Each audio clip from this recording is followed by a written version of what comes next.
Gledam Marjan od naših medijev neko anketo o najbolj uspešnem ali najboljšem ministru sedanje vlade. In je vrsto ljudi vprašanih, zelo uglednih, kakšne kriterije mora izpolnjevati človek, da je dober minister. In nikjer do zdaj nisem zasledil tega kriterija, da mora biti verodostojen in da mora biti pri svojem delu etičen.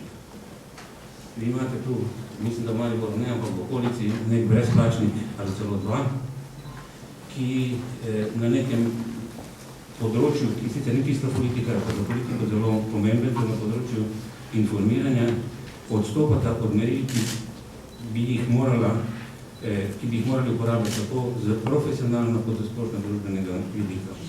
Torej, govoriti o stvareh, o ljudeh tisto, kar je res in ne kar predpostavlja, da je res ali pa je seveda tudi povsem izmišljeno, ne da bi sploh mogli vedeti, kdo so ljudje, ki to pišejo, ker ne stojijo za tem za svojim pravim priimkom in imenom, ne da bi vedeli, kdo sploh je izdajatelj teh časopisov, ki se je to vrsto, bi se rekel, neetično ravnanje in informiranje v naše življenje.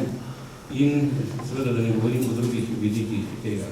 Jaz sem nedavno, tega mislim, da mi intervju za večer, dejal, da se nekako v naši družbi uveljavlja ovaduštvo kot vrednota. Dobil sem seveda na to izjavo kar precej reakcij, torej, da sem proti temu, da bi ljudje prijavljali nezakonita ali nesprejemljiva ravnanja. Ni mi šlo za to, to je samo delček tega. Šlo mi je za to, da je tudi anonimno govorenje o ljudeh, o politikih ali tudi, bi rekel, ne politikih, o sosedih in tako naprej, skozi anonimno govorenje pravzaprav pomanjkanje državljanskega poguma in neetično ravnanje.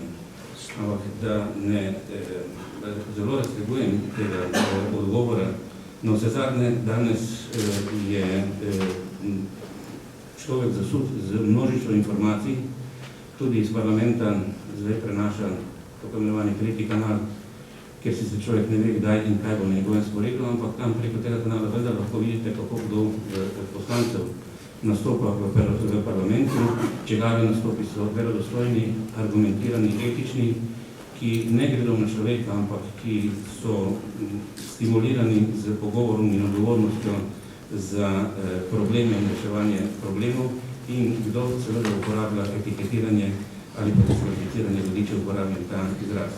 Včeraj na Zboru za Republiko, in s tem bom ta odgovor končal, je recimo zunanji minister med drugim dejal, da je